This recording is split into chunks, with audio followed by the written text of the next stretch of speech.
Hi guys. Well, here it is. My first model rally car. And as you can probably see, I finally got a car that has a Martini livery on it. This is the 1985 Lancia 037. The 037 is also a model that I really enjoy. It's in Forza Motorsport 4, and it's a really fun car to drive. It's actually just the road car, not the rally, but the balance of the car makes the handling really fun, and it's easy to rotate. It's easy to control sideways, so it makes it really fun for like the Japanese mountain roads and stuff like that. Obviously this, checks a lot of boxes as far as my collection. It's my first Lancia, first rally car, first with Martini Racing, and also I wanted to get a model for the driver Henri Toivonen. He was a rally driver in the mid-80s, and he was young and extremely talented, maybe a little bit inexperienced,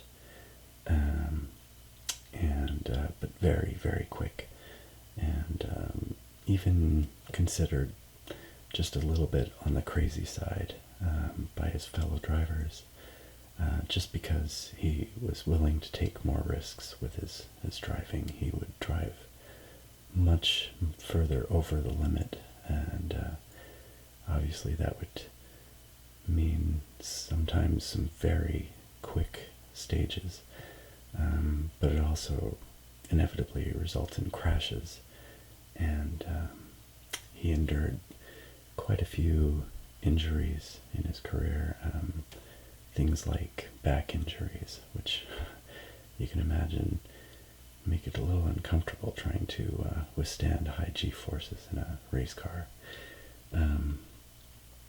But yeah, he was still very quick. Raced this in the Rally of Monte Carlo, as you can see by these little patches. And was pretty quick in this car. I don't think that it was a championship challenger. But it's just a cool car to have. Sadly, Toivonen didn't make it through the 1986 season. He was driving the car that came after this, which would have been a Delta, I believe. A car that, it was kind of funny because his team boss would say that he was the only one who really understood how to drive it, and then Toivonen himself would say he wasn't ever sure how to drive the car because it had a mind of its own. And unfortunately, when he was driving, I believe in the Rally of Portugal in 1986, lost control of the car, and that was it. And that's how it is in rally driving sometimes, because the stages are very difficult, very long, lots of different kinds of corners. It's not like circuit racing, where you have plenty of laps to learn the track and improve on it.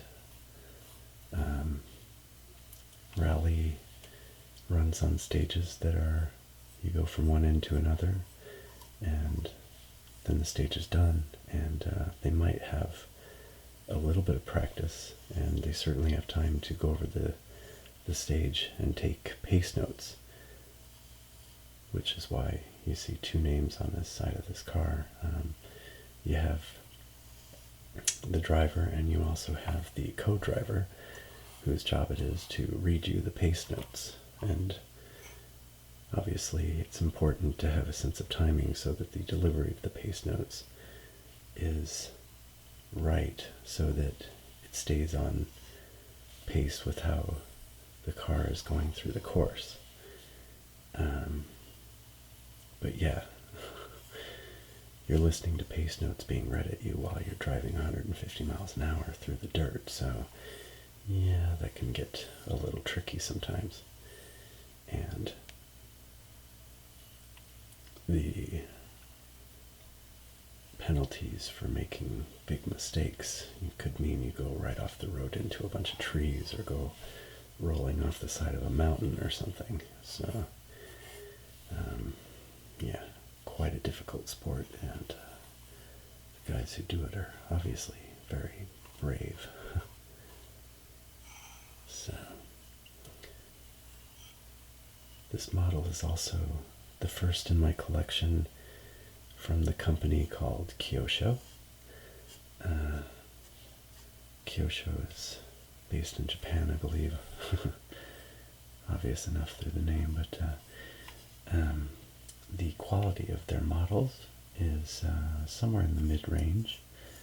I would say comparable to Hot Wheels Elite. So, somewhat costly, but not to the expense of some of the models I have, such as the Zonda R, which is to the point where you have thousands of parts, all metal, mostly metal anyway, and the faithfulness to the detail is just incredible. Here you get,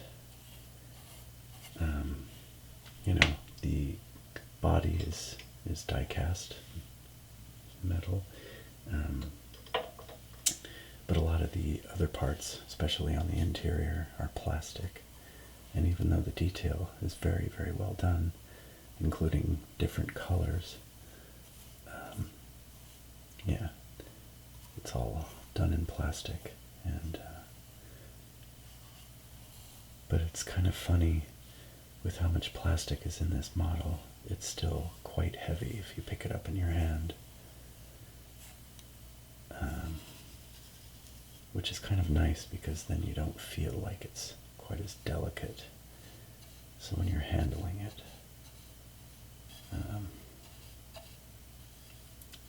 just feels like you can be a little less worried about damaging the parts.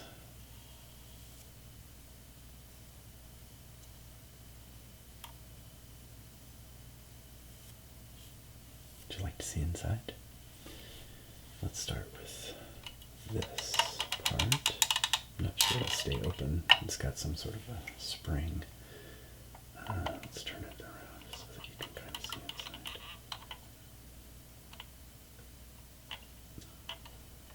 There you go. I don't know how well you can see in there, but the spare tire is up in front. You can also see some of the suspension. So yeah, it's kind of neat that opens up. Then you have, let's get this door open. There we go. The inside of the car.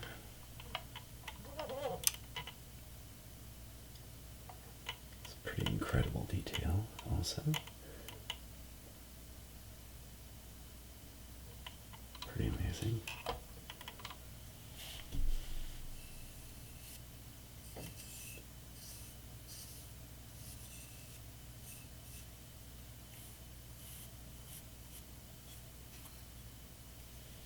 You probably see, if I turn the steering wheel back and forth, or the front wheels back and forth, it does turn the steering wheel too. That's always a nice detail. And look at that rear end, isn't that cool?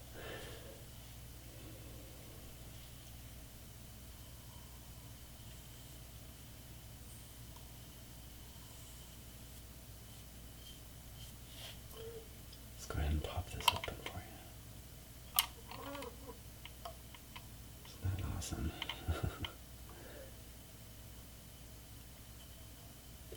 Trying to remember if this was one of those crazy Group B rally cars that was not only turbocharged but supercharged. They did that kind of thing back then. Just to get more and more power, pushing over, 500 horsepower, which, considering the size of this car and the fact that it runs on gravel, it's an amazing amount of power.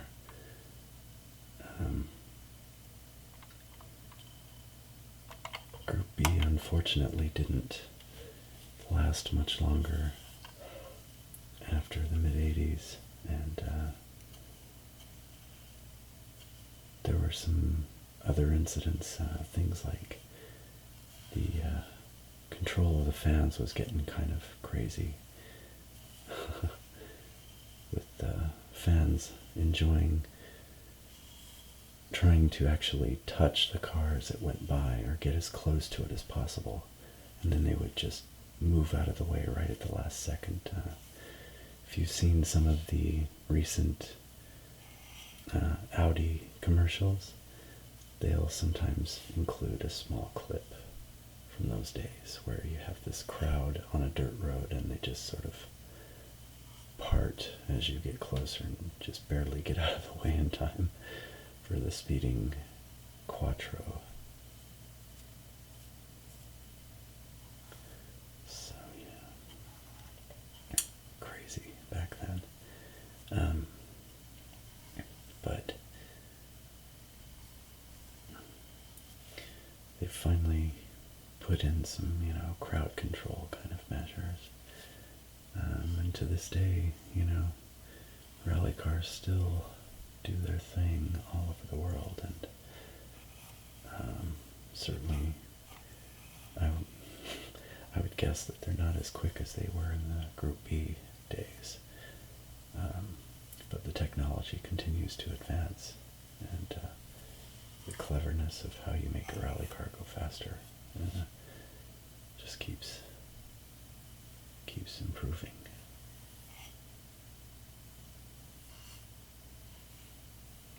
So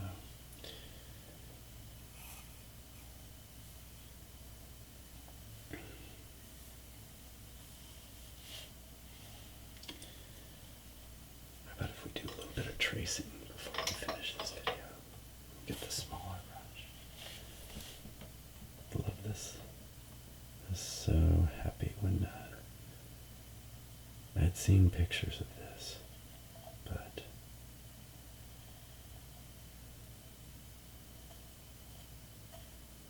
I didn't notice some of these little logos. So I was really pleased that it had the little Monte Carlo rally. But it also had some other names that were a little bit unexpected. For instance, there's a logo for Pininfarina on the side of the car right here, and another one on the same spot on the other side. Pininfarina is the designer that does lots of the old classic Ferraris. I'm sure some of you, if you've been to a restaurant like Five Guys, and probably a few other places that have the really fancy Coke machines, the ones that have every Coke product in them, and you just press a bunch of buttons on the screen.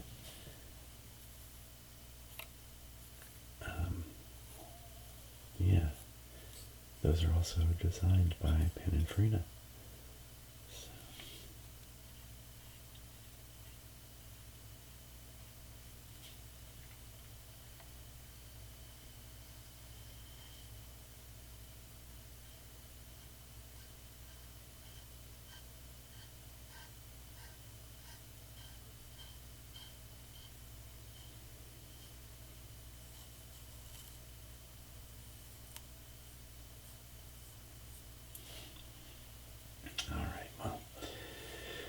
hope you enjoyed that little look at my newest model, and also this video utilizes the new microphone. I finally got an external microphone to use with my camera, because this camera, unfortunately, I've discovered makes noise, a little bit of noise, when it's in movie mode. I'm not sure if it's some kind of little hard drive noise or something, but so yeah, doing my best to experiment and figure out the sensitivity and so forth of the audio settings, so that the quality of these videos that I'm uploading for you guys will continue to get better. So anyway, leave me comments and let me know what you think, as always. And I'm really, if you're still here, I must say thank you so much. I'm really grateful that that I'm getting so many nice comments and support from all you viewers. So thank you so much, and we'll see you on the next one. All right, thanks.